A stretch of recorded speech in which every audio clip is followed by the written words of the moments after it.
Hey guys, this is Jesse with McDominator Gaming, bringing you another video. This time, it's going to be about predicting what the other player is going to do with their miner. And it could be the difference between winning a game or losing a game, and in this situation, it was the difference in winning this game. So, as a reminder, I haven't said in the last few videos, something I'm very proud of is being a completely free-to-play player, and we are doing extremely well free-to-play right now. Last season, we wound up at 34,469 and set a personal high to end the season at 4606. And right now we're sitting at 4457 on Friday of week 1 of the season. So we're in good shape right now. So the game I want to show you is against number 32,203. This actually just happened, but it reminded me of how important it is to predict the miner, because he does have a fast attack speed, which can cause a lot of problems if you don't predict it right. So, as always, at the beginning, I go left lane. I like to start with my spear goblins, wait to see if there's a log, then follow it up with princess if they don't do anything. So right off the bat, he sends his miner. You can't tell where he's going right now. I'm going to drop my knight on the outside of the side that he's sending the miner to. The reason I do that is, I would say 75% of the time, people send their miner to the outside of whatever tower they go to. So I drop my knight, and sure enough, there's his miner. So the miner does not attack the tower, it attacks my knight. My knight is going to win that battle every time.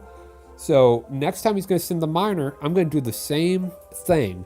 I'm going to make him show me that he's willing to change his strategy and move that miner to different spots on the tower. Most players are not. Really good players are, but most don't. And even if they do, they have a predictable pattern. They go back, front, and they will not break out of their pattern for whatever reason. In-game, people cannot change the way they think. And that's one of the biggest hang-ups people have, is being too predictable.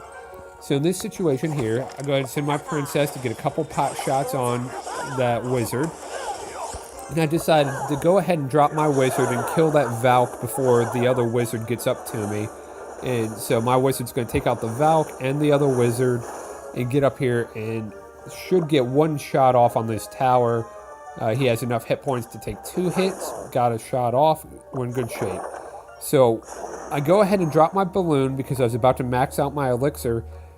This is unfortunate for him. He didn't know I had a balloon at this point, but where he placed his bomb tower is too far in. If he had put it up one or over one, my balloon would have been drawn to it, but where he put that, my balloon's going to sneak right by because I started my balloon in the cubby hole there, and my balloon will skate right by. And I have my free spell ready. You'll see me getting it ready. Well, I guess I didn't use it. Usually I have it ready, there we go, to use in case they drop something. They didn't. Now, this balloon catches me off guard. I don't have any good air defense for it.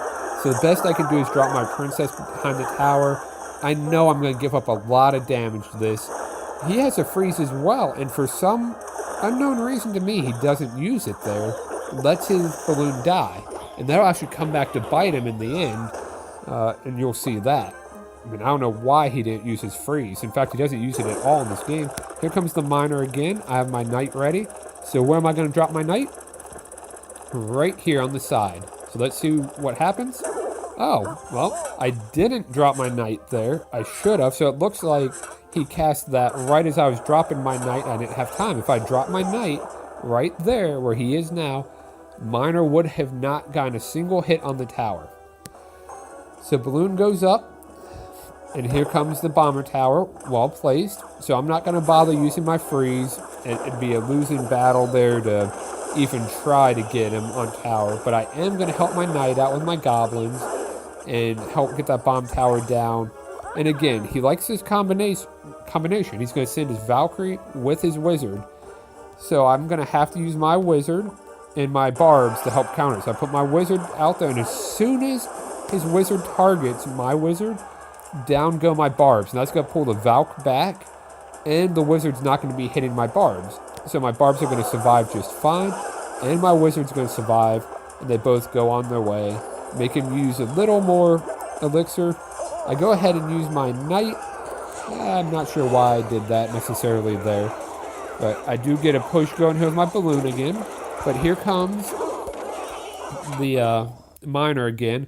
I didn't have my knight, but I went ahead and dropped my spear goblins, and they're right on top of that miner, on the right side of that tower. So the miner has to take a hit on the spear goblins. He doesn't go after the other spear goblins. I don't understand that targeting, but whatever. So here comes his balloon. So he should be looking to use his freeze here. I don't know he has it. He hasn't used it yet. But what I'm going to do is I'm going to use my freeze defensively, because I know if that balloon is anywhere near my tower, its death damage is going to take down my tower. So he goes ahead and arrows. Not going to be good enough. Send a balloon, so he has to play defense. Because here, if he doesn't play defense and we go to overtime, I take that tower down and I win 2-1.